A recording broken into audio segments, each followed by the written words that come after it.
necessary, appropriate, deliberate action that is designed to limit the risk of escalation, but also to send a clear and unambiguous deterrent message.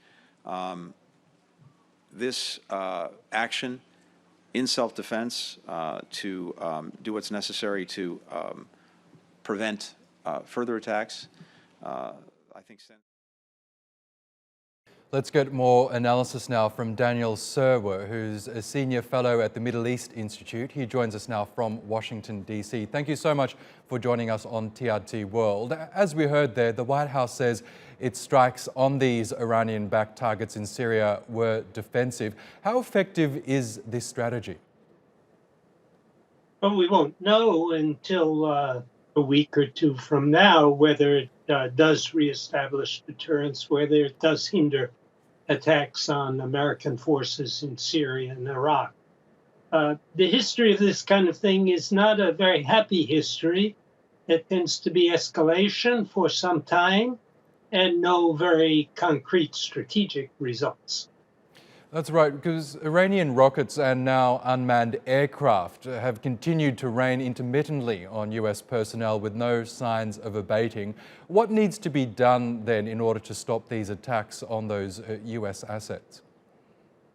Well, obviously somebody in the United States thinks what needs to be done is to retaliate and even to escalate a bit.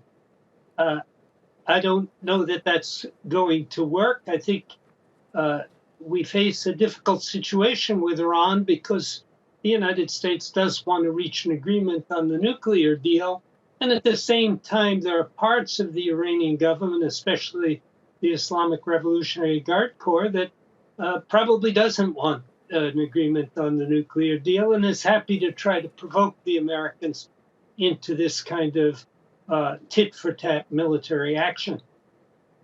Yes, and we know Iranians have just elected a new president there who's seen as more hardline as the previous leader.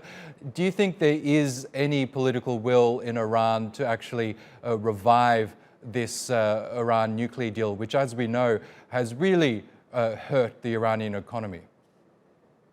I think it's not the deal that hurt the Iranian economy. It's the withdrawal from the deal that hurt the Iranian economy. And I do think there's a great deal both of political elite support for renewing the Iran nuclear deal and a great deal of popular support for the idea, too, because Iranians are suffering the consequences of the economic sanctions.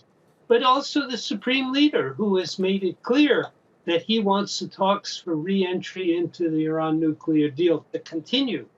Iran is sending mixed signals, and the United States can be expected to do its best to defend its soldiers and its population. Okay, Daniel Serwer from the Middle East Institute. We'll have to leave it there, but thank you again for joining us on TRT World.